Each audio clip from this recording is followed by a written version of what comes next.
পরীক্ষা আর মনে হয় যেন মাথাটা পুরো ব্ল্যাঙ্ক। শেষ মুহূর্তে এসেও কি আপনি সেই শুধু পাস করলেই হলো দলে?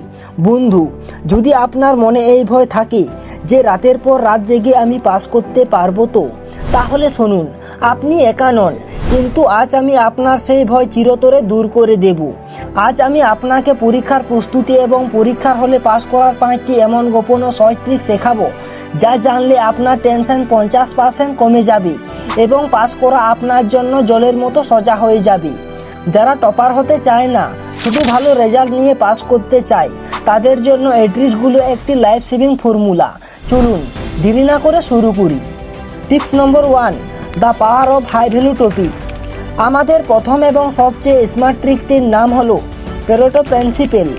এর মানে হলো আপনার সিলেবাসের মাত্র 20% অংশ থেকে পরীক্ষার 80% প্রশ্ন আসে। কি করবেন? পুরো সিলেবাস নিয়ে মাথা ঘামানোর দরকার নেই। আপনার কাজ হলো শেষ 5 বছরের প্রশ্নপত্র বার করে সেই বারবার আসা 20% প্রশ্ন চিহ্নিত করা।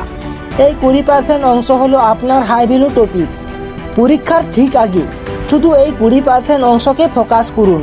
দেখবেন ন্যূনতম পাস মার্কসের জন্য যা দরকার তা এখান থেকেই কভার হয়ে গেছে। স্মার্টলি পড়ুন, কঠিন পরিশ্রম নয়। Tips number 2, the exam predictor. বিগত বছরের প্রশ্নপত্রই আপনার প্রশ্ন ব্যাংক। ভুল করেও শুধু বই পড়েই সময় নষ্ট করবেন না। আপনার দ্বিতীয় এবং সবচেয়ে কার্যকর অস্ত্র হলো বিগত বছরের প্রশ্নপত্র। এটা শুধু অনুশীলন নয়, এটা আপনার এক্সাম প্রেডিক্টর। কি করবেন? পরীক্ষার আগে প্রতিদিন অন্তত একটি সেটের উত্তর লেখার অভ্যাস করুন। এতে আপনি প্রতিটি প্রশ্নের ধরন ও উত্তর লেখার সময়টা বুঝতে পারবেন। আপনি নিজেই দেখতে পাবেন বোর্ড বা বিশ্ববিদ্যালয়গুলো কোন ধরনের প্রশ্নপত্রকে বারবার গুরুত্ব দেয়। এর ফলে পরীক্ষার হলে আপনি প্রশ্ন দেখে বুঝতে পারবেন কোন উত্তরটা লিখতে হবে। টিপস নম্বর 3, অ্যাক্টিভ রিকল। তৃতীয় ট্রিক্সটি হলো সক্রিয় স্মরণ। এই কৌশলের অভাবে অনেকেই ঘন্টার পর ঘন্টা পড়ার পরও ভুলে যায়। আমরা ভুল করে একই জিনিস বারবার পড়ি। এটিকে বলে প্যাসিভ রিডিং। কি করবেন? পড়া শেষে চোখ বন্ধ করুন বা বই বন্ধ করে নিজেকে নিজে প্রশ্ন করুন, আপনি কি পড়লেন। উত্তর মনে করতে না পারলে তবেই আবার বই দেখুন। এই পদ্ধতিটি আপনার ব্রেনকে তথ্য গুছিয়ে রাখতে সাহায্য করে।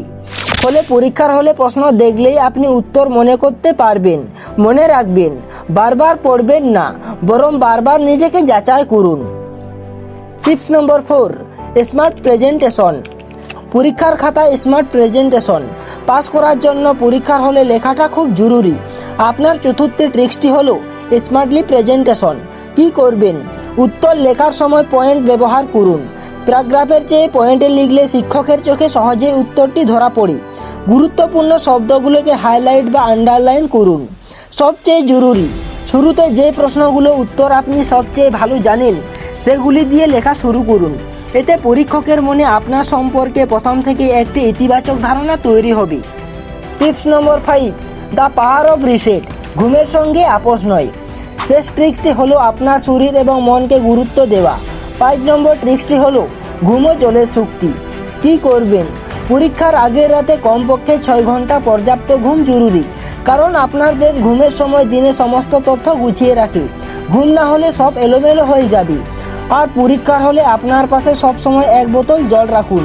মাঝে মাঝে ছোট চুমুক নিলে মস্তিষ্ক সতেজ থাকে এবং মনোযোগ বাড়ে।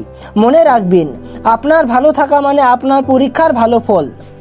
এই ছিল যে কোনো পরীক্ষায় পাস করার 5টি সহজ ট্রিক।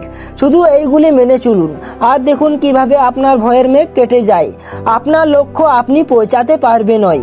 যদি মনে হয় এই ট্রিক্সগুলো আপনার কোনো বন্ধুকে সাহায্য করতে পারে, তবে অবশ্যই ভিডিওটি তাদের সাথে শেয়ার করুন। আর এই ধরনের আরও মোটিভেশনাল এবং লাইফ চেঞ্জিং কন্টেন্ট দেখতে মন কথা চ্যানেলটিকে সাবস্ক্রাইব করুন এবং বেল আইকনটি প্রেস করে দিন। দেখা হচ্ছে পরের ভিডিওতে। ততক্ষণ পর্যন্ত ভালো থাকুন।